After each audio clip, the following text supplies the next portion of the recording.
Hello and welcome to the Hugh Hatrick Show. It's our Monday night slot where instead of watching people play games, you can watch people talk about games. And Formula One, of course, too. And a very warm welcome to our special guests. We have Roo up at the top there on the screen. How are you doing, Roo? Good to see you. And a very, very special guest back for another slot on the show after a long, long time away. It is Simon the Jizza. Hello, Simon. It's good to see you. Good to see you. Good to see you. Yes, thank you for having me on. Yeah, looking You're forward very to it. welcome. After We've got a large amount of pressure put on by your greatest fan, Helen, who constantly complaining, Simon's always going to have to get on the show. When's he going to be on the show? Finally, Yes. Hatrick Thank you, Helen. has bowed to pressure. And we've got DTR in the cars. Hello, Ian. It's good to see you. I hope you're having a really good week. And we will get you on as well at some point very soon. He's working on getting the bits and pieces required to get on StreamYard. But yes, so we've got a very interesting week because after what was kind of a disastrous week of races last week, it was only really the Group 3 race that anyone was playing at Suzuka. We have kind of the most kind of opposite style of racing you can get. Incredibly long laps. I know, was it 6 laps of the Nuremberg of the Nordschleife on race C with varying weather as well? Really? Yes. So they've gone the complete opposite from last week. And then in race A, we've got the Samba buses, which takes 2 minutes 36 to get round a lap of Road Atlanta. And in race B, we have the Blue Moon Oval Raceway, Blue Moon Raceway, but it's the infield circuit. In Group 4. So actually, they say it's quite a good lineup. That and I think as Simon is it's his first time on this show, we'll ask you first, Simon. What do you think of this week's races? Nothing that stands out for me. I hate the Nordschleife. Don't get me wrong; it's a classic track, but I can't remember a 4-minute lap is as much as I can do. So Spa is about my maximum. So if it goes above that, I'm done for. But don't get me wrong; it's wonderful, historic track and everything. But I'm no good at it. And like I say, what's that? About 4 races a day if it's 6 laps. Yeah, you're not going to get many races a day, are you? So, yeah, it's one every hour. One every hour. That's all they can do. I mean, it's 8 minutes a lap. Hello. Helen is here. That it's good to see you, Helen. It's 7 minutes 50 odd. The best time is a 7 minute 46. I think the last time I checked. Right, that'll be 9 so minutes it's a something long... for me then at least. Yeah. So, yeah. Oh, it can take a while, isn't it? And I won't finish the race. Probably they'll all be finished. I think it's on Racing Hards. That they are the new version of the Nürburgring. Ah, yes, because it uses the sprint track, which is actually quite interesting because when you come into the final chicane, it's not the normal one. It's not the first one, which they always use on GT7. It's the second one, which is actually a much nicer chicane to drive through. It's not quite as tight, and you can take a lot more speed through it because it's using the 24-hour layer, I think, or the kind of the kind of long where they combine one. the two. Yeah. So you've got the normal Nurembergring, and then you've got the Nordschleife after it. Nurembergring. Imagine that. They put all of these Nazis, in prison, and then they gave them a racetrack. That would be quite interesting. The Nurembergring. Nürburgring GP. So you got that, but then you've got the Nordschleife. You need to drive around. But it's part of the punishment. They've got to run away from them. Oh, it is quite it's quite an interesting one. It's the only race I haven't tried. I haven't set a time on it yet. But I will try and do it a bit later on. I'm tempted by race A. Yeah, I think it bring back crazy. memories of dirty sambas. Really, I might just go and take people out. I mean, people might not like me, but My favourite thing is when it was usually me, Ian, and somebody else used to decide to just go the other way. Yeah, we all got into the habit of that eventually. So, because then once you caught them up and then went round the other way, your boost, because you're in last, you're catching all the leads and you're just causing absolute mayhem. That was always the best way. Which is the whole point, let's face it. Which GT7 seemed to ban for some reasons. That's another reason why I prefer GT Sport to GT7. We've never been able to do dirty sambas on GT7. So Yeah, no, that's the thing. And I do like Roo's little wording there. It says comfort softs, the tire of champions. It was like, I just after what did you say last week? well, I said Isn't that what you drive said? fast, but drive your bus on comfort softs. Yeah. And that was the thing. So it I was just thought, yeah. So but I might change it to racing hards because of course on the Group 3 it's all racing hards again or intermediates, possibly with a full wet.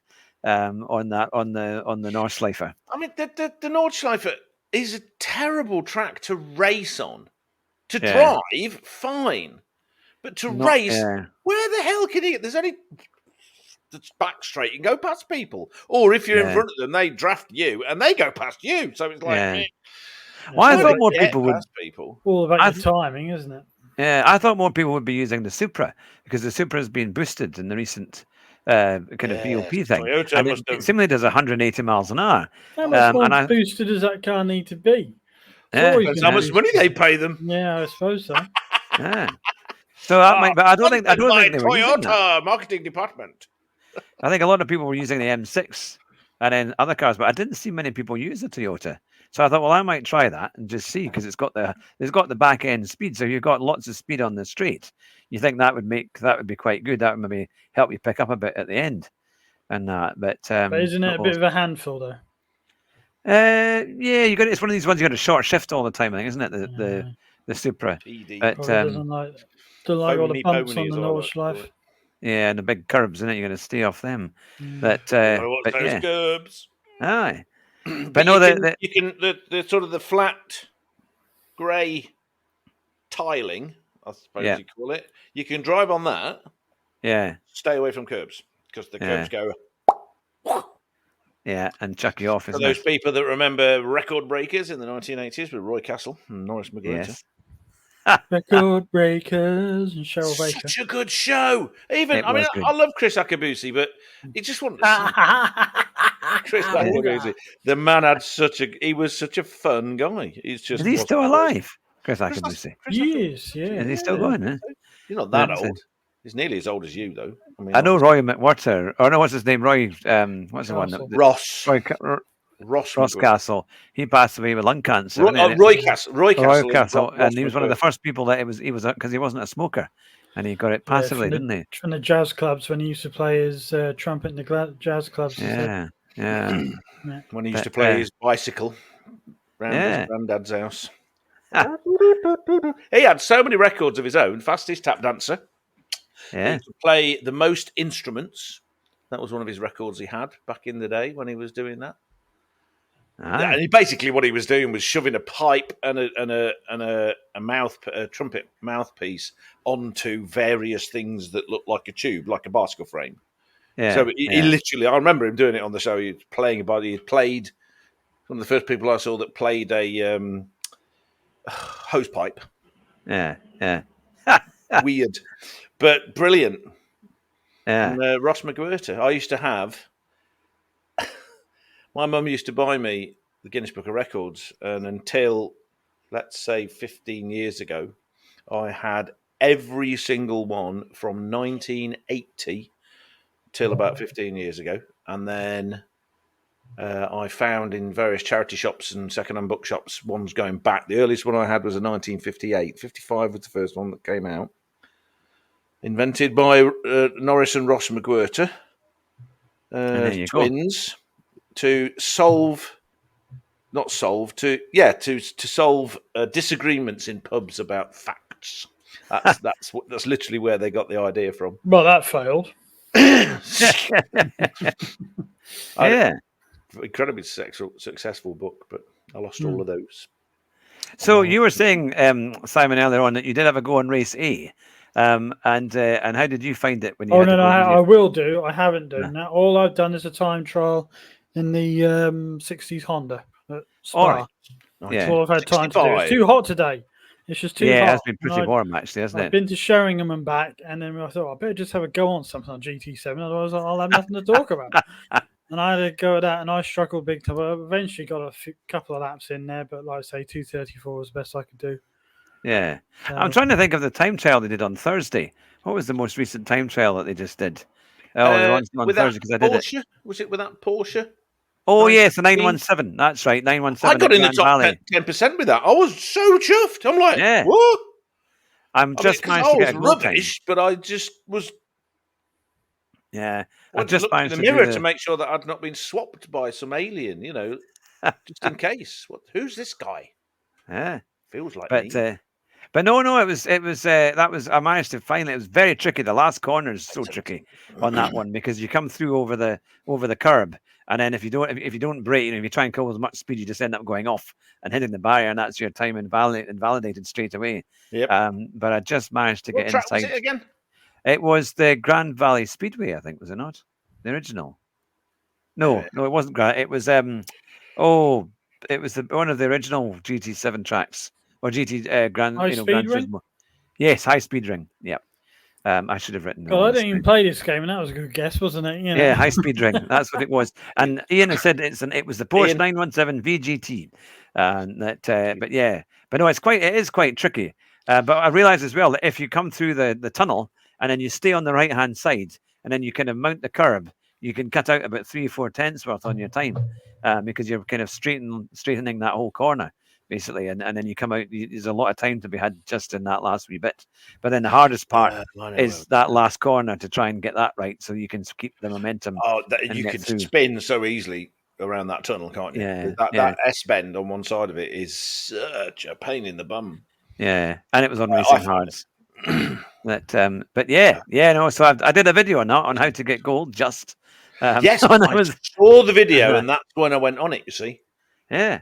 But my video from last week did quite well. To be fair, my video on the craziest week or the most stupid week of GT7 multiplayer it's had over 300 odd views, which is a lot of views for us on our channel. So I appreciate everyone watching it. I'll need to do another one tomorrow or try and get another one done. It shows you those sort of titles. That's what attracts people, isn't it? Yeah. I try because I don't like doing the clickbait, but I was so annoyed at it that I thought, right, I'm just going to put this as the most stupid. We all get a bit, I think, oh God, I don't know, but that's what people want to watch, isn't it? Do one on the Blue Moon and say Sybil Shepherd and Bruce Willis join us. Moonlighting. Moonlight. Yeah, that would be people quite. of a certain age get the reference. Yeah, Generation Hugh Hatrick moons on the Blue Moon. I know. They'll have the thumbnail as somebody with a big arm. No, that's it.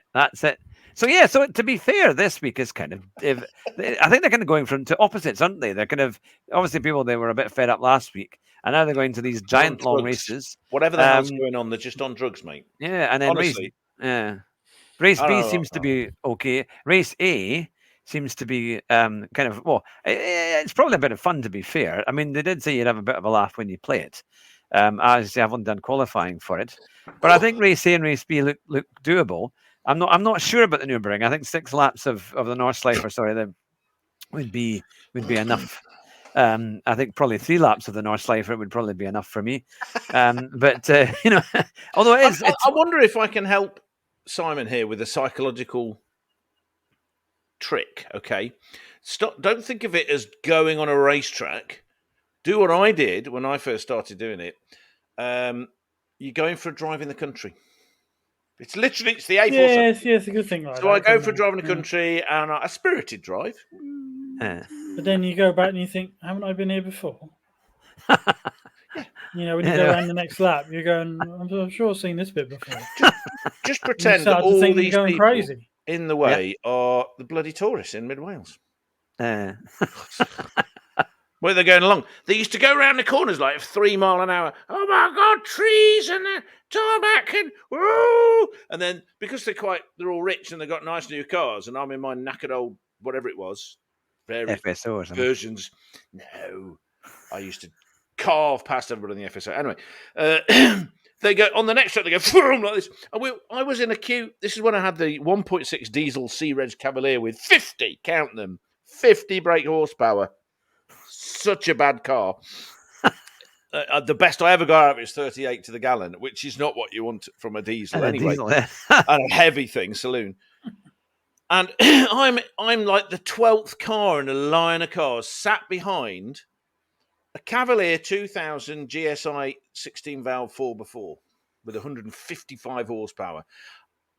on the A5 in the middle of Snowdonia, but near Travan and Llyn Ogwen and all this kind of stuff. And there's big long straights, and I'm like, and car parks and lay-bys, and they're all going, oh, look at that lovely view and the sheep. And I'm screaming, pull over then! Get out my way, because I've got 4 hours driving to go down to the Outlaws down near Cardiff. And it's like, oh, God. And they're these massively powerful cars. Or I'll like go, okay, universe, magically swap the cars. I'll get past them all then. No problem. But no. Glasgow has joined us. Let's go. But, it's good to see you.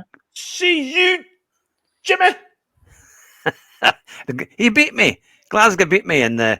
It was, I think, the Blue Moon Raceway. He's done a very quick time at 12.5, and in that, which is very, very fast. And I only got a 12.9. But yeah, no, we're all doing well. It's good to see you. I've not noticed Glasgow so much on the time trials on that. So it's good to see you back taking part in the time trials. That it would be good to hear what you think, because if you've been away for a wee while and you're back again, it'd be good to see what you think. In fact, I was going to ask you that, Simon, now because you've been away from GT7 a wee bit. How do you find coming back to it? Was it a bit of a shock, or do you think, it is hard. It's hard. If I really want to get good again, and I think I'll be able to winter, won't be during the summer. It'll take me a long time to sort of. I mean, I'm a low B driver now.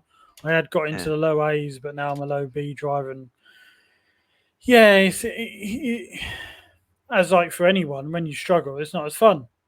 But, I mean, like today, just doing that time trial, it was blue in here, that low blue moon speedway. It was blue in here. It's getting used to it again. The force feedback annoyed me. I'm just trying to find the right setting is proving to be a little bit difficult at the moment. It seems to jump to where it's too much, and then when you take a bit off, it just seems to jump where there's nothing. So they don't seem they've seemed to have farted around with that a bit. I don't know why, or some sort of glitch, because I can't seem to just get that right where I feel comfortable. I don't like it too strong, and otherwise it plays with shoulder up. And if it's too weak, well, you're turning the wheel and nothing's happening, or you're getting no feedback. So you need something back to give some feel to it. I think it's going to be a few updates yet before they actually get the wheels kind of matched again, because I think this new update obviously really threw everything into the air and it's messed up quite a lot of people's wheels. So it's all right. I think feedback is fine on the T300. Yeah, that's it. Oh, it's Larson here. Larson's joined us. It's good to see you, Larson. It's been interesting because it is. I think people now know that Thrustmaster is the wheel of Gran Turismo, isn't it? When you watch the broadcasts. Yeah, a lot of them do it. Yeah, a lot of people have the TGT too, don't they? So probably they make sure they do those wheels properly, but all the others they don't bother. I love all you people saying, "Oh, I'm a slow driver. I'm a B." Yeah, I'm D. So shut up, all of you. I'm just comparing to what it was before. I'm an enthusiastic amateur.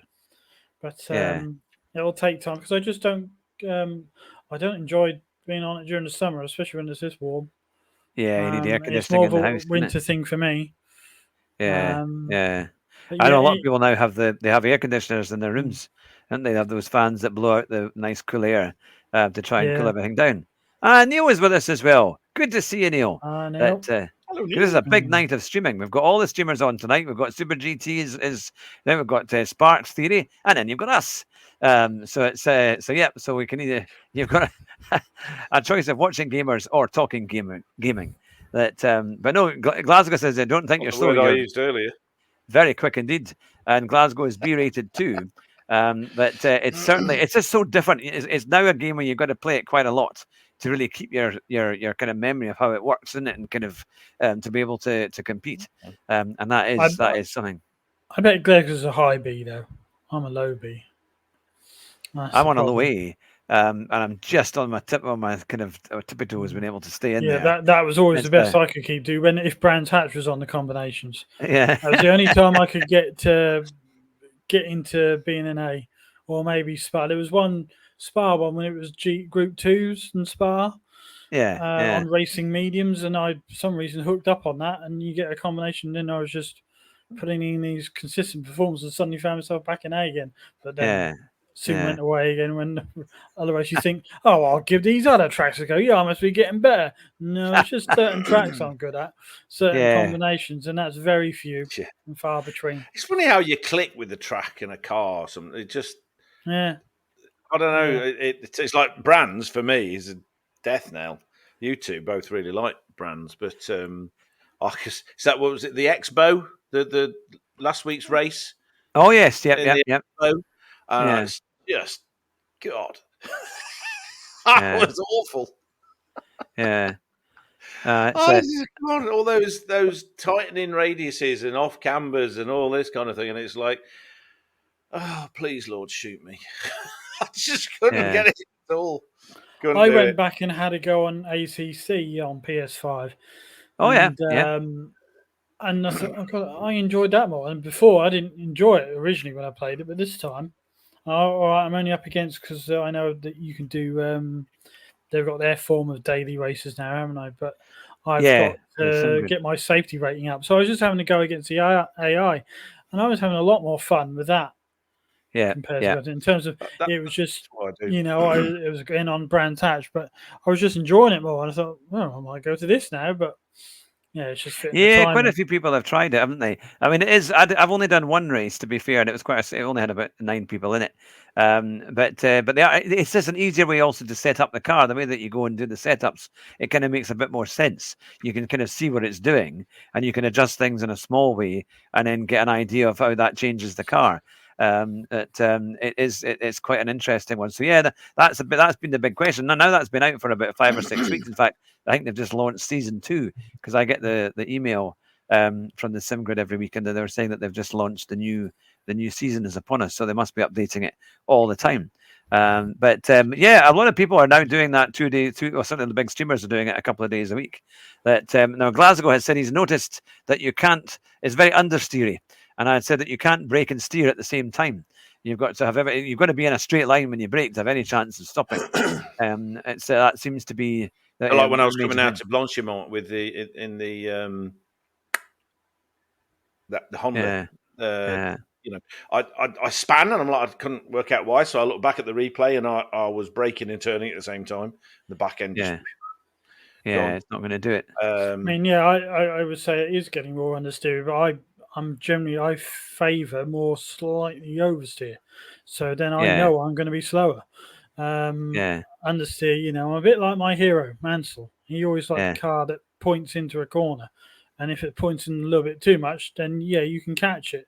But for something that's not going to bite and not going to turn in, I do struggle. It seems to be a trait of all the fastest F1 drivers. I mean, Verstappen, Schumacher, Hamilton, they've all preferred a pointy front end and the back a little bit loose because, as you can say, I said this last week, didn't I? Was it last week? Thank you very much.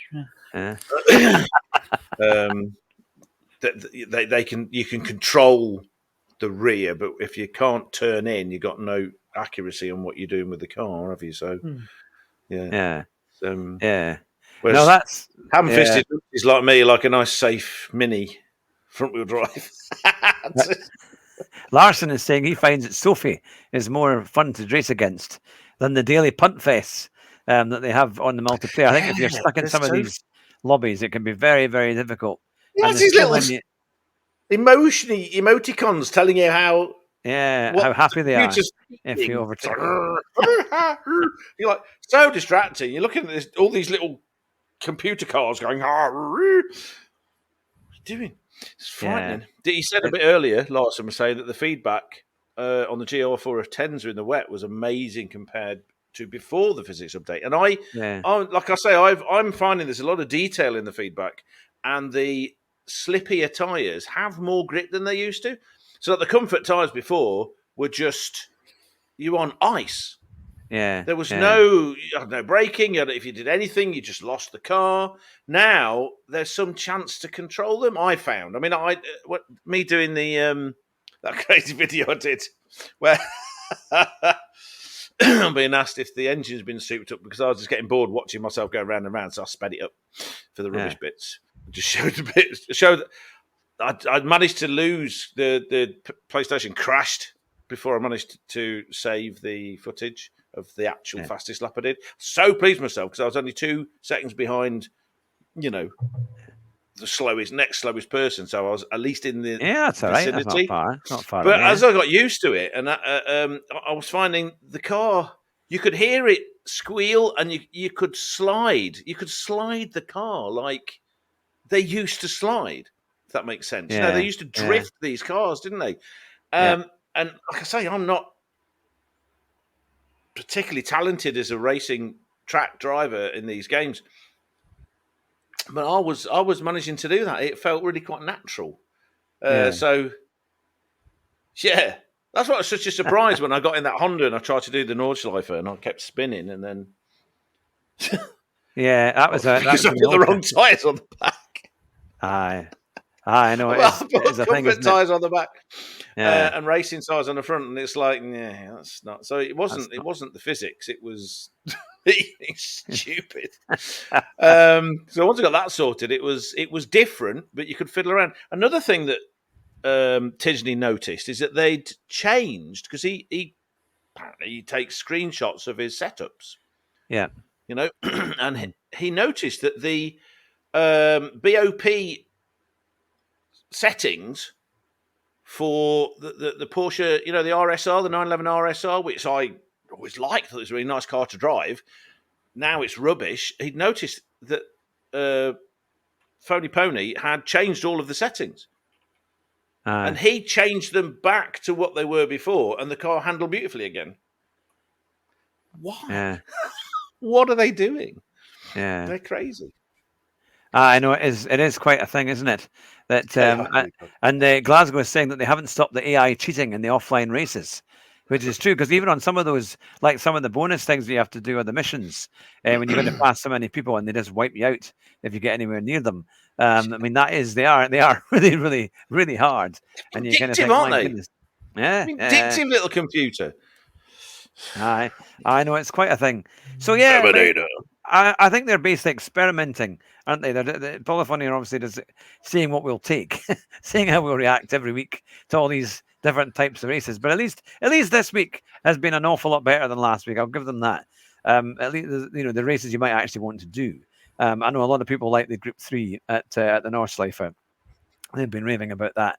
I think partly as well because you've got changeable weather and kind of variable weather, so that is mean you might have to come in for wet tires and things like that. I know Tisney's race thing, he had to come in for a pit stop, and it worked. It was quite interesting. But yeah, we'll have to see. We'll have to see how it all kind of develops. And now, one of the reasons why we got Simon on is because Simon has great F1 knowledge, and he's looking terrified now that we've.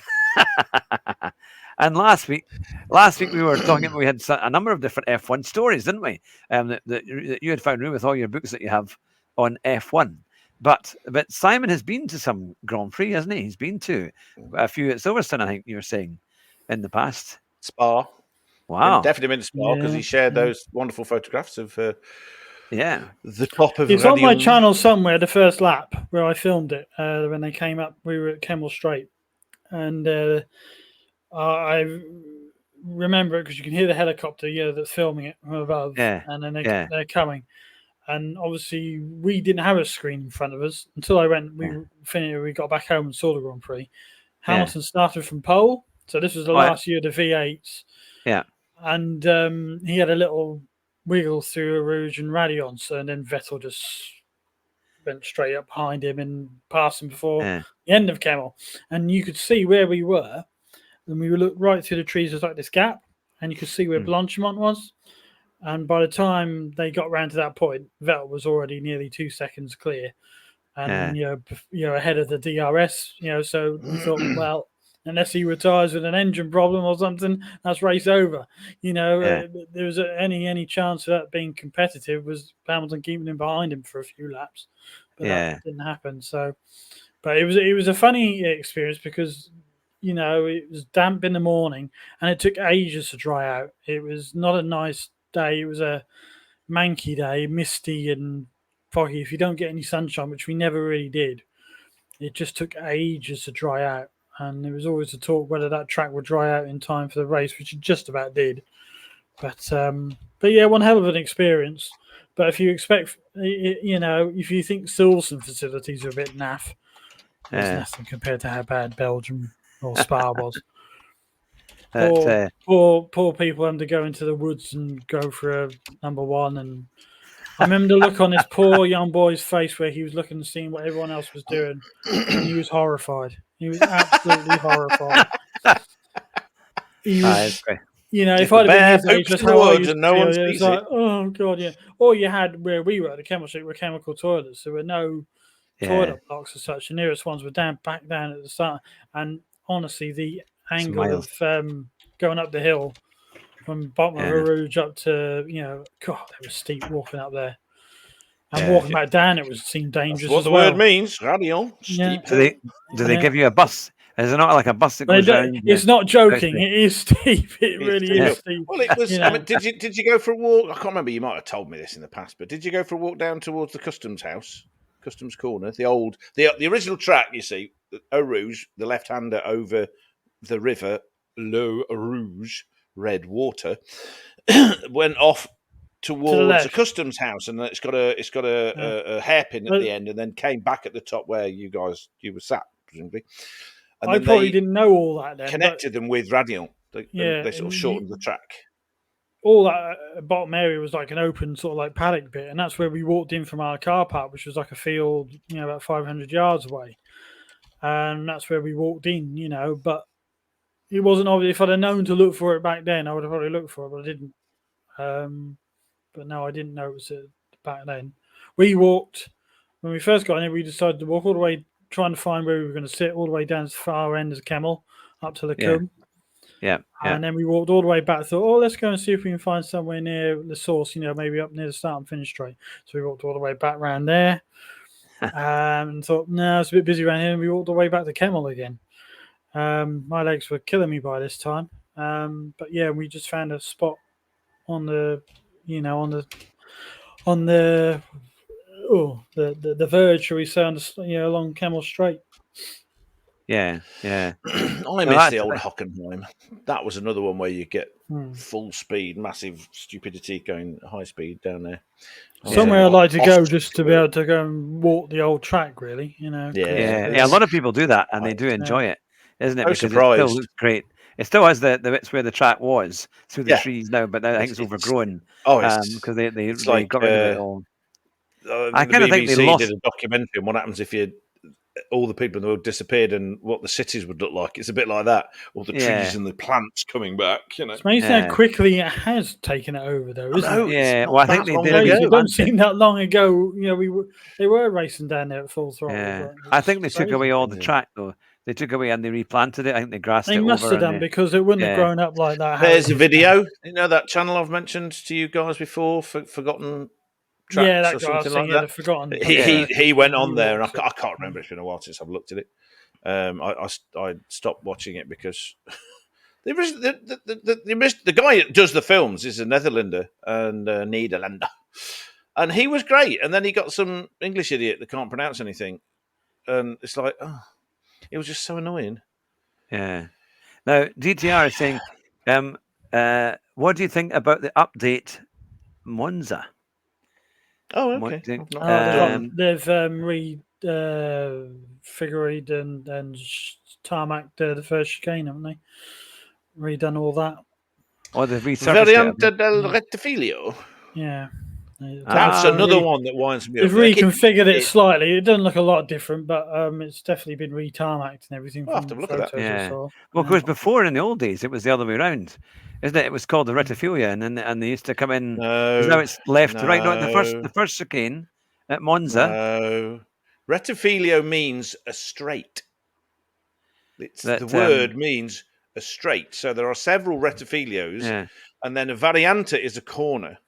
So the actual name is Variante del Rettifilio, the corner on the end of the straight.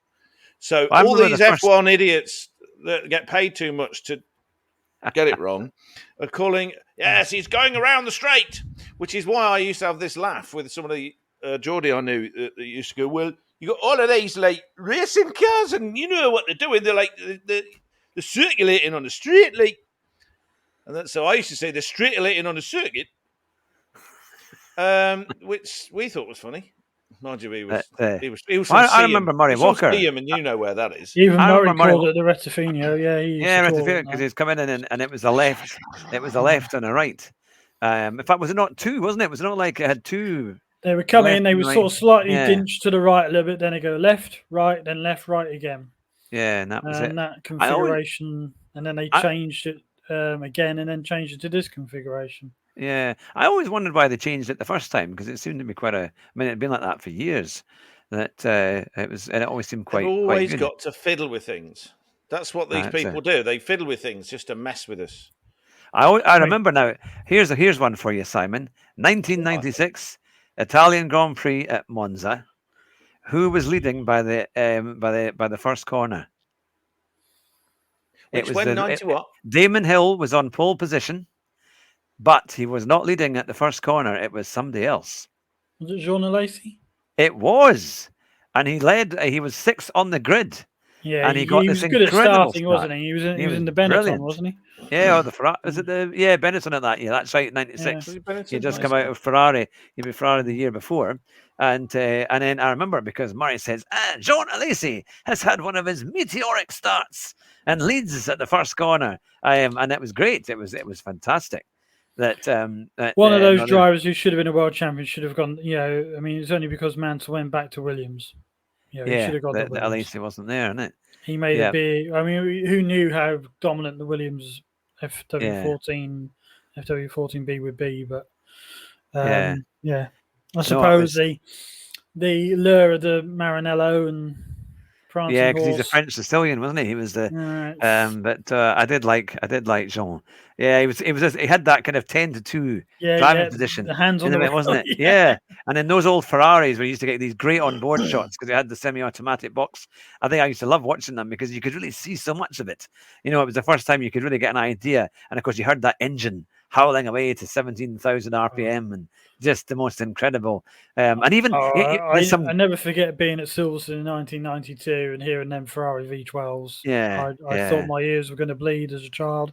I mean, only those ones with the real loud engines. I mean, even the McLarens had V12s, but nothing compared. Yeah, the Ferrari was a sweeter sound. I always remember hearing them in '93. It seemed like a much sweeter sound. It was not as harsh as the Renault engine. The Renault V10 was quite a harsh sound when it went past, but the Ferrari V12 seemed a kind of sweeter, not as we were easier on the ear. We were sitting right on the entrance to Maggot, so we were quite close to the track. Yeah, so when they did come past, you noticed it. So it was, they were amazing. That's when we went for a walk looking for someone selling some earplugs, and luckily there was a bloke with a bin bag full of them selling them for £1 each. Oh, that's all right, isn't it? And sort of, I survived that day. Oh, it was something. There's a great video of Gerhard Berger. I think possibly either in the McLaren or on the Ferrari, and he has him on. It's like the full race. Someone's recorded it from many years ago, but it's all the onboard shots, and it's just him on board for the full race. I think it is. I think I've seen that. Is that Monza? Yeah, I think it's either or it's Mexico. I think one of them was Mexico from like 1990 or something, or one of the early ones. Yeah. But when he comes round, even though he goes before the light's green, and like you can see them actually moving. I think it was probably harder to keep the cars stopped at that point because obviously they get on the grid and then they know that the man with the they've got like 5 second board and the lights come on, and as soon as the lights come on they're kind of nudging. You can see the cars. They're always rolling, aren't they? Yeah, they're always kind of rolling, and then off they go. And then that was it. Well, it's and then you off it. And then it was for the race. But it was something else, and of course it was when they got the semi-automatic boxes. It was a lot less work for them having to do that than having to do all these gear changes and clutches and everything else. But no, they were something. So you've been to lots of different Grand Prix or lots of times to Silverstone. Well, I've been to Silverstone quite. So we went to qualifying in '92. Back then, it was only like a tenner to get in for qualifying. I think the race was about £50, but that was a little bit back then. That was a recession, so it was a little bit expensive for us. Yeah. So we didn't go to the race until 95 because I thought Mansell was going to be there in the McLaren. Oh, of course, that didn't happen. But yeah, that was the first time we went to the race. We went 95, 96, 97, 98. And then I missed when Schumacher had his crash. He broke his leg. That was the first year I missed. And I didn't go back till 2009 when Jensen was racing for Braun. And then we went for a few years. Then we went 2009, 2010, 2011, 2012. Then Belgium, 2013, 2014, the first year of the hybrids. 15 I missed. Long story. We won't get into that. And then back to 2016. 17 I went by myself on a bus trip. I thought I'd do like the qualifying and race day. And then Mum came with me. She came with us back in 92 for qualifying. It was not nice weather that day. We went on the nasty day when it was raining all day. But she didn't overly enjoy it because there was literally only one block of toilets back then behind Beckett's. That's where we were. And the queues, and she said, nope, never going to go to this again. But she was good enough to come with me because Dad hated the idea of all the journey coming back out of Silverstone. It was pretty nightmarish. So she said she'd come with me for 1 year. She did 2 years with me, 2018 and 19. 2018 was a scorcher. Absolute scorcher. I think that was over 30 degrees that day when we were there. So do you think as well, the engines have gotten a bit louder, even since the hybrids? I think they do sound a bit better in the last few years. It's one of the reasons why I stopped going, because I don't like how they sound, because GP2 and GP3 engines sound better than Formula 1 engines.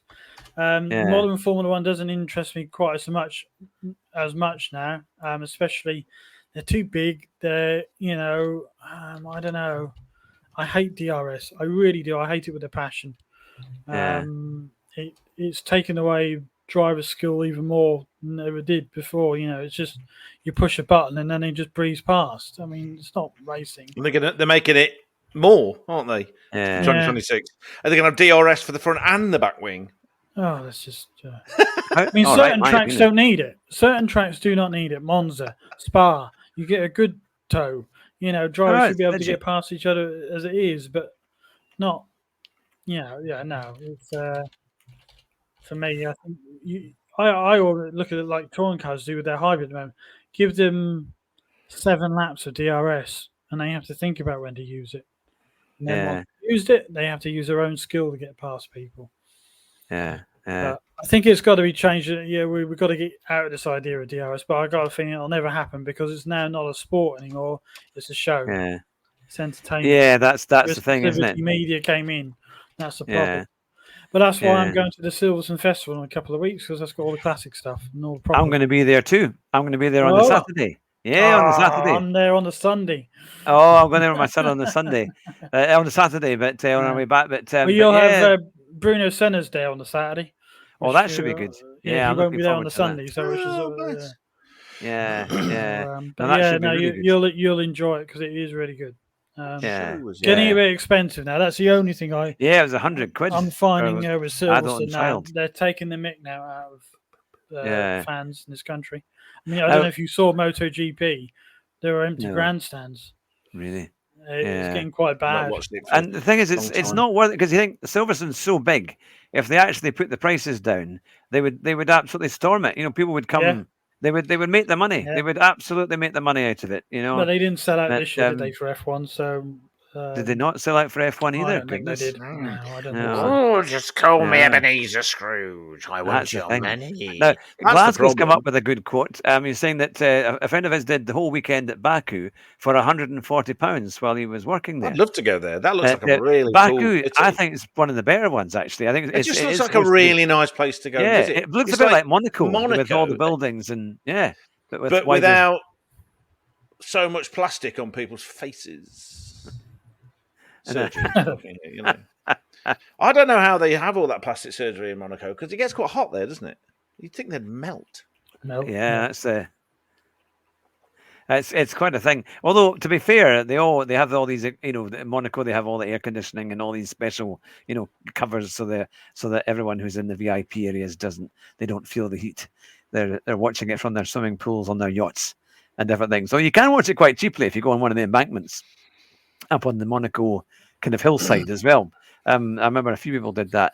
I think it was like I was told in the 90s by one of my friends that's mad into F1, the one that met Ross Brawn that day at Silverstone. oh yeah, Remember Ross Brawn and Murray Walker, Dave, and he had always planned for a group of us to go to Monaco because it was something like €14 to sit on the, you obviously not with the posh seats, but just up if you on want the hill. embankment. €14. How the hell you'd be able to afford to stay near there, though? I don't know, because it's hotel, camping, sleep on or whatever. The embankment. Sleep on the embankment. So, we're bivvying out in the middle of the Principality of Monaco today. You could do like I'm trying to get my space for the race. Just let me. I'm sleeping here. I'm just trying to save my space. Well, listen, everybody camps at Silverstone, don't they? So why not? Yeah. This is good. Well, they made a new road just to get to Silverstone, didn't they? They made a dual carriageway just to get in and out of it. Because Glasgow's saying he thought it was bad for traffic. I mean, imagine on the Grand Prix day, it's still going to be busy. But tell you honestly, how they organise coming out of it is ridiculous. Cones everywhere. They close the whole road. Yeah, they make it one way, don't they? They make the whole thing. You either go back to the M1 or you go to the M40. Yeah. And it's absolute nonsense how they do it. And you keep coming to these roundabouts and it just all piles up again, and then you get going again, you get past this roundabout and you put your foot down and you come to another roundabout and it all piles up, where you slow up again. It's bizarre. It's best just to slip. When me and a work colleague went one year, we just stayed in the car, had a sleep, woke up, and the car park was nearly empty. So then we went and it was so much easier. Just give it an hour or two. When I went to my last Rush concert, we did that. We basically just dawdled to get back to the car in the NIA. Yeah, that's especially at the end. And everyone's got to get it. It's like when you go to the cinema. And you have to go the way they tell you to go. You can't, because the way I go when it comes to the Silverstone Festival, or when I've been to Silverstone for any other race meeting, I go to Buckingham. All right. So I go out the second turn left, go to Buckingham, past sort of Stowe Gardens and all that, down there, turn out and take that road into Milton Keynes. Hell of a lot easier than going all the way up to A43, back up the M1. Miss a hell of a lot of traffic that way. Yeah. But they don't let you do that for the Grand Prix. They do not let you do that. I bet. I'm looking forward to going to the Silverstone Classic, though. I think that's going to be to see all the cars. You'll enjoy, mate. It will be very good. You will enjoy that. They used to have it on the race day footage, didn't they? They'd go around talking to them, having these barbecues and beard up, and having just a fantastic atmosphere of the real fans in the campsites. Kiwi was saying Silverstone. It took him 4.5 hours to get out of the Nürburgring. And I remember it was the same at Donington at 93 because they had this huge downpour after the Grand Prix, and then they had a touring car race right after it, and we stayed to the bitter end because it was a great touring car race. It's the only race I've ever seen where you couldn't actually open your eyes properly because the rain was coming in that much; it was stinging your eyes as it was that heavy, and they were racing. Need a good hand. Yeah, it was. I can't remember what we had, if we had caps or not, and a little umbrella. But people were getting stuck in the field because it was so wet all weekend. But we had a Subaru 4-wheel drive, so we were able to get out. But there were tractors in the field towing people out to try and get them back on the main road. But no. The roads around there are a little bit awkward. I've been to touring cars there, and it's just a single carriageway. I mean, the motorway's a few miles away, but once you get off the motorway, it's just all single carriageway roads, and it's I know it's quite a thing. So, what's the biggest thing? I mean, do you think that the last few Grand Prix that you've seen have been quite good to watch compared to, say, something you saw 10 to 15 years ago or more? Silverstone was good. Yeah. But, I mean, what helped there, I always think, we had sunshine and showers where you actually had proper sunshine, warm sunshine, which dried that track quickly, and then rain came down. It just varied those conditions. If you get a wet track and then it doesn't stop, like we've had at Silverstone before, it stops raining but it never dries out, and that makes the racing a bit naff because they can't get grip. They can't because it's too cold. That didn't have that problem this time. It was warm enough. I think that's what created a bit of good race. Good racing in terms of knowing what tyres to go on at the end there. I mean, we know certain people made a mistake thinking the soft tyres would last, 12 laps, but they forgot the rain would have washed all the rubber off. Yeah. So soft tires will, pushing on soft tires will last about 3 or 4 laps. Yeah. I sat there watching it, and I'm thinking, well, I'm not an F1 engineer. Why were they giving him the option? I think it's why because are they giving him the option to go on soft tires? They've been quick on mediums all weekend. They've been the quickest car on mediums. Go on mediums because Hamilton might move away for 2 or 3 laps, but he'll come back at him at the end. Yeah, I just couldn't understand it. I think Norris was desperate to get in front of Hamilton. That was the thing. You could just tell he wanted to beat Hamilton. But with DRSs, as you know, as soon as you've got the, you're going to get past someone, aren't you? And it's very bizarre. It's like McLaren. Well, I mean, it is a completely different team from the ones that we're used to winning championships, so they don't know how to. No, exactly. I get sick and tired of some of the commentators go, "Oh, there's some very clever people in these teams." Well, they are very clever people, but why can't they have some more of them on the pit wall? Maybe they ain't got that winning pedigree yet of knowing how to. You ain't got your clever people. Your Ross Brauns, Rory Burns, and John Tots, and all them on the pit wall. Brawn, with the whole Schumacher thing. I mean, there's the debate of how good was Schumacher, all this kind of stuff. Irrelevant in one sense, that's a debate for other people. I just remember every time, and it didn't matter whether they were up against Damon Hill in the Williams or against DC and Mika in the McLarens. Somehow Ross Brawn would pull a win out of a loss. Do you remember that one where he had a penalty, so they served it on the last lap? I was there. Pit box was past.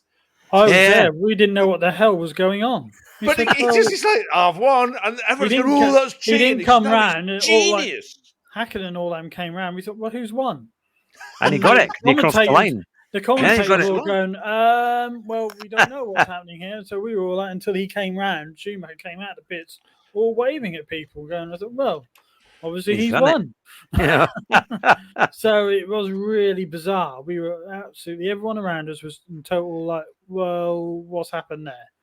Because no one knew the rules. In terms of a strategy, it was superb. And it's the Hungarian Grand Prix one that gets me when he told Michael, right, I want qualifying laps now, and he comes over the radio and just goes, okay. Yeah, and that's what I was about. I was about to say. So I said it's an irrelevance talking about Schumacher's skills, but for Ross Brawn to be able to do what he did, he had to be able to rely on Schumacher doing what he needed to do. So if he would say, and I've in the book and seen interviews where Brawn is saying, you go on the radio, you say, Michael, I need 5 laps at this time. And he would do like a metronome, 5 laps at that exact time. And then in you come. It just, and I've said this to you, haven't I, that Jackie Stewart had that skill as well, that he could, Ken Tyrrell, interview with Ken Tyrrell is going, there was at one time where he did 5 laps to exactly the same time to 100th of a second. Yeah. But that's even more impressive in those days. So he never dealt with screen. Yes. So consistent. And he looked after the car. Yeah. His cars didn't break because he looks after them. He didn't abuse them. I mean, even down there's a race he won. I think it's one of, if not the closest race finish ever. 4 cars were within Monza. Yeah. Is that what it was in Monza? And all it was is he asked the engineers to put a slightly taller gear. I think it was 3rd or something. One of the gears, slightly taller gearing. And it gave him that little bit better drive out of the corner. And that gave him that 5 feet or 2 feet or whatever the hell it was to win. Because they were lap after lap after lap, swapping places and all this kind of stuff. It was like IndyCar almost, wasn't it? It was this was exciting. I've always seen that last bit safety of Murray going absolutely balmy. Yeah. He couldn't work out who's going to win. It was so close. But you see, that's the sort of stuff you wish we had footage of. Yeah, and they're missing. What they've got now is they don't understand what racing is, and all you hear is, "Well, we want to see overtaking." It's not necessarily. We want to see a fight and skill. Yeah. That's what we want to see. This is why I hate these stupid cameras where you can't. All you can see is this. What's the point of that? It's like stupid. Or it goes upside down. That's the other one. Oh yeah, that's the spinning camera for the wheel. Stupid. What's the point of television? To see something. We want to see these things, right? So I just you don't know what to do. That looks like a mobility scooter, yeah. Like you were saying, Simon, that battle, you didn't know who was going to win, but the fact is that it will come down to the skills of the drivers and their ability to get the best out of whatever car they got and all that kind of stuff. And whoever won it deserved to win it, but then again, all four of them deserved to win it because they're all doing a fantastic job. Now, like you say, DRS, they go past. Wow, we've seen overtaking. Brilliant. But if you don't get a driver defend anymore, really. There's no point. I'll just conserve my tyres and tyre management. Well, this is pointless. So overtaking is not exciting. It's pointless anyway because it's not a thing. Yeah. Because you just have to push a button for, It was more exciting when they had the F duct. I know it was dangerous, really, especially when they were going through erosion radio. And there was Hamilton pushing his knee or using his hand, whatever he was doing. Pad thing where the F duct. Yeah. Oh, yeah, that's right. That was a few years ago now. That's illegal. Yeah, but your knee's there anyway. Come on. Yeah. Was that the thing that kind of aimed? It helped the car to steer, wasn't it, or something? Or it kept no. That was. It just cancelled out your, drag. It put a stream of air out of a little hole at the back wing and stalled the back wing, that it was like DRS. It reduced. The drivers were doing it at silly places, weren't they? They were some big crashes, weren't they? Because they were doing it too early out of corners, and then you would have seen it when the DRS malfunctions, and someone's like, "Yahoo!" No, what you're talking about is with DC and the McLaren of DC and Hakkinen, where they had two brake pedals, and they could brake on one side, to get them to turn into the corner better. And it was, somebody stuck a camera down there and went, "Oh, what's this?" And then banned. No one else had a problem with it, but Ferrari had a problem with it because they were the only team competing with them. Well, it's a bit like the double diffuser. But at the end of the day, it's just, F1's supposed to be the pinnacle of engineering. It's just very clever engineering. Right. Yeah. It's like the double diffuser that Braun brought in. According to his book, Adam Parr's book, The Total Competition, in the working group beforehand, because there was a change of rules, he had noticed this loophole.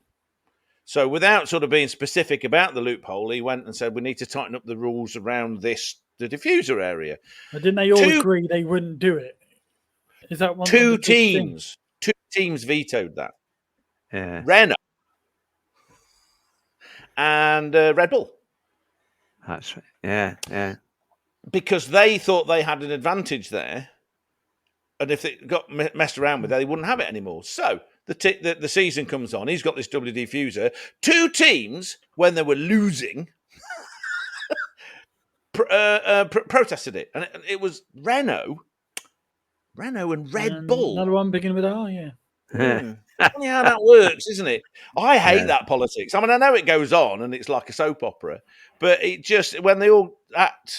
I'm not a fan of Christian Horner because he's classic BS merchant. Whereas Braun, even when it was Schumacher against DC and Hakkinen, who I was supporting, I always admired Braun because he was so straight. Instead of sort of BSing, he would say, I'm not going to tell you that. Thanks very much. Go and leave. And they're like, oh, okay.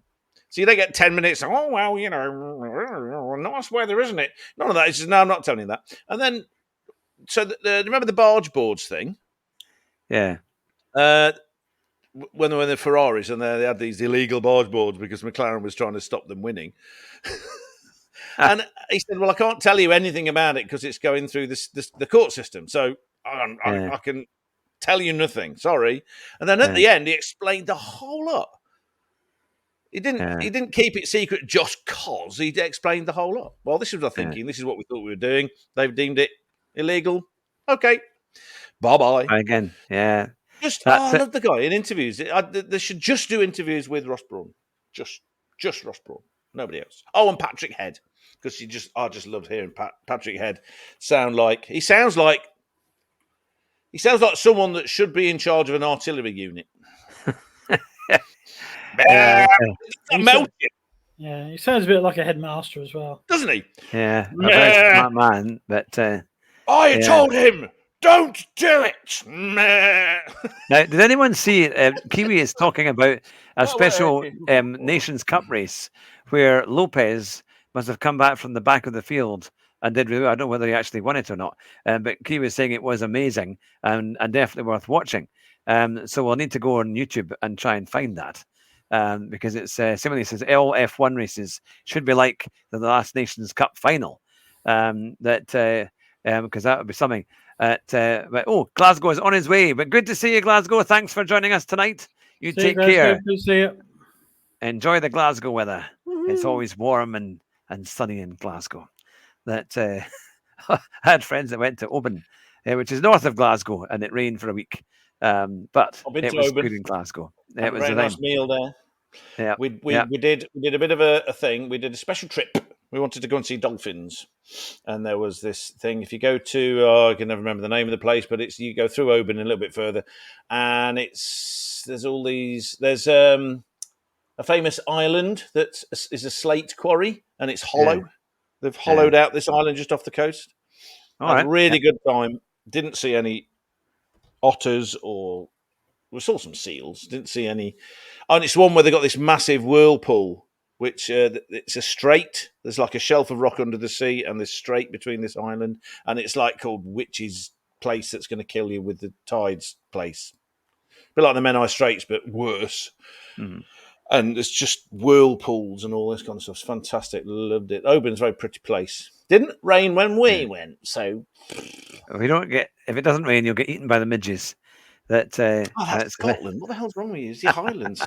Smidges. That's what smidges are for. They see a tourist and they go, dinner! Now, Kiwi is saying DR3 exactly. One of the best races I've ever seen. Or that was he's replying to DTR.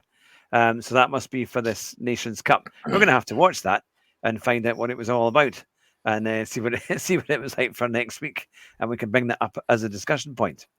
That now, one of the things we were thinking about doing is maybe changing the day that we do our podcast from a Monday potentially to a Thursday, only because a lot of people do stream on a Monday, so a lot of people are watching the actual gaming. But we were going to ask everyone in the comments there: would a Thursday night be better than a Monday, or do you think that having the Monday night is just keep it going as to what we're doing just now? What about Wednesday? You? We can call it Hump Day with Hugh. I didn't know what Hump Day was for a very long time. I thought it meant something else. Americans, they come up with some weird ideas and they call it Hump Day. And I'm thinking, it's a bit rude. But apparently it means you got over the hump of the week. And it's, yeah, I'd only struggle with a Wednesday. I struggle with a Wednesday because I've got my kids that do scouts and different things. So I've got to go and sort them all out. On a Wednesday night with scouts and things. Okay, then. But a Thursday, I think I could probably do. So we'll need to we'll put out a poll. I'll put out a poll in the community group on our community post and see exactly what we can do and see how it all works. But so Simon, what do you think in closing for our show tonight? What's your roundup of GT7 and maybe some Formula One memories? Have you enjoyed your stint here tonight? Oh, certainly, yeah. I mean, obviously for me, I'm not being on GT7 as much as you guys generally do, but you can see the issues. Why people have had problems with this new update, but I'm sure they'll sort it. But yeah, it's always these daily race combinations. They can't get very consistent. Yeah. Or they'll keep picking the same track or the same combinations. They get a little bit, as I think Womble has said, copy and paste. It's yeah. This is one of the things. What frustrates me. This is one of the things I want to say about GT7. It's the lobbies. Being able to use those, and we're still at a fact. Now we're on for a PS5 now that it's still 16. Yeah. And we can't get up to a minimum of 20, if not more. Yeah. it's pretty PISS poor, really, isn't it? Yeah. That has not changed. Where we can't get a lot of us in. We're limited on a lobby. So if there's a lot of us, we want to get into a lobby, 16. You it's kind of think they should be able to do compared 20, to other 20 or sim 32 racing or more. games like ACC and iRacing. It's poor. Yeah, I thought that would have been it's like something. 30. Is it, how many is ACC? 30 something, isn't it? 30 odd. Yeah, you can do lots of them. And that's the thing with the daily races. I mean, God, people drop out the races within half a lap, and you're sometimes down to 9, aren't you? You're into single figures, and you could be on a track and there's no one around you. You're not racing anyone, and it's a shame. And that's where I think the sports side of things, should we say, the daily race or lobbies, has been sort of cast aside a bit. It's almost like, we're going to concentrate on a single player mode of this game, which is a shame because I think he's got a lot of potential to be a lot better. Yeah. And I think they've missed a trick. I really do. Yeah, hopefully they'll start to get the combinations going a bit more and just make it a bit better. I mean, at least this week is a bit different, which is something that. So that's the thing. How about you, Roo? Are you any more encouraged to play the game, or are you still kind of? Do you like it a bit? I am actually enjoying, despite, as I was reminded by the moron that commented on that video I did, who obviously didn't watch the video. I'm rubbish. I don't know how to drive and know nothing about cars. I enjoyed, as I said, I enjoyed GT7 when it first came out. I thought this is I can do this. I mean, not fast, but GTS I just couldn't. Yeah, you can have some fun. Do at all. And then it changed to GTS, and it was like bored now. I agree with what you're saying, Simon, about the lobbies and all that kind of stuff. That was something they definitely needed to improve upon. But I actually like a lot of this single player stuff because I can't be dealing with daily races and being smashed into all the time. I just don't find it interesting. But I've done a couple of 3 of them this past week and I've enjoyed them. It's really weird. I don't get it.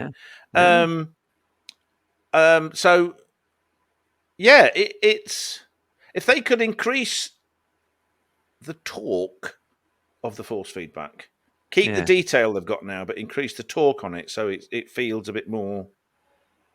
I can feel what's going on a bit more. It would be great, really good. I'm surprised how much I'm enjoying it. Actually, I really am. So it's been interesting to see how polarized the community is on the update. Before I had a go. Some people, so we say a lot of people, this is a terrible update. What the hell are they doing? I can't do this. This car's now terrible. I can't play this on this. And then there's 1 or 2 other people going, it's fantastic. Yeah, they've really got this right. It's really, I'm not an expert at it, but it's amazing how people's opinions differ. It's. I wonder if it's a split between people who drive real cars and people who only do the gaming. It could be. It could be. I don't know. I just wondered if that would be the case because if when Affinity Racing, that one chat with streams. I just put in his comments and said I'm surprised how this has been so polarized. He said, I think a lot of he put the comment back saying, I think a lot of people have just made their minds up of playing it once and that's it, and not got used to it, not sat down with it and gave it a bit of time. They've had one race at it and thought, this is terrible. That was, I think that was how he was sort of trying to put it across, which, it could be. I think it does take a lot. I think with this game, you've got to be at it all the time. You're going to be practicing and trying to figure it out. Even like when I was talking earlier about the Red Bull ring and the wet, even there are just certain combinations. Either if you can't do it, you just can't do it. You absolutely hate that, don't you? I'm just annoyed that you're so fast on it, but you just can't. I can't get that right. Not as fast as you normally are. And and I just have no idea because I think it's what annoys me is the track looks dry in most of the areas, but it's aquaplaning on a dry track, and I thought that doesn't make sense. So that's what it feels like on my machine anyway. But I think I've been hacked and blacklisted. So that's my excuse. They're coming to get you, mate. They know where you are. Excuse sim racing driver's excuse of I've been hacked and blacklisted. So my tyres aren't working. Got the wrong tyres. Have you put full wets on? Before we finish, I just thought I might just show you this. Ooh. That's what I got for my Oh. birthday, not the Oh, one. lovely. The Mansell one. Yeah, that's really It's good. actually Isn't it? signed. It's Wow. I don't know if you've ever seen her on Twitter. Her name's Emma Carpenter. All right. And she does loads of these they're pencil drawings, basically. Yeah. Oh, yeah. She's done loads of them. Because she's done a few Senna ones. They're all like Wow. cockpit ones and mainly sort of Yeah. people as such. Yeah. But Wow. I would, if I remember, I will. Forward it on to me, and I'll follow her on Twitter. Retweet one of the things Yeah. for you, but they are very good. She's currently nearly finished a Francois Sever one. So, Oh wow. Yeah, that will be a nice one. No, it's been the thing. Well, look, it's been fantastic having you on, Simon. You're welcome anytime. And it's been really good. Well, and hopefully, as the season returns in a couple of weeks' time, we'll have a lot more to talk about on Formula One. Well, I'll tell you what, I'll come back after we've both been to the festival and see. Yes. Yeah, no, that would be great. Yeah, that would be really good. A bit disappointing we're going different days, but there I know, Maybe it's unfortunate. We should have thingy worked that before one that. out better. Yeah. But The only reason I do I it Sunday is because I'm off on a Monday, so I just think, I'll go to Sunday. Yeah. I was traveling down for a Saturday, like I say, if it was a night before, because it's the bank holiday weekend, I thought, oh no, Saturday night is usually all right. It's, not quite. Yeah, everyone's normally traveling on the Friday, aren't they? So that makes sense. Oh, well, look, thank you very much to Roo and to Simon, my very special guests who have come on the show. It's been really good fun tonight talking about GT7 and Formula One. And to everyone who's been watching and listening, please hit that like and subscribe button so you never miss any content. And thanks to everyone who's been watching our videos and listening to our podcasts. And we'll be back again. So all I can say is, Roo, my final saying. Can you get it right? Drive fast, but drive your bus on comfort softs. Take care, everyone. Bye just now. Thanks for watching.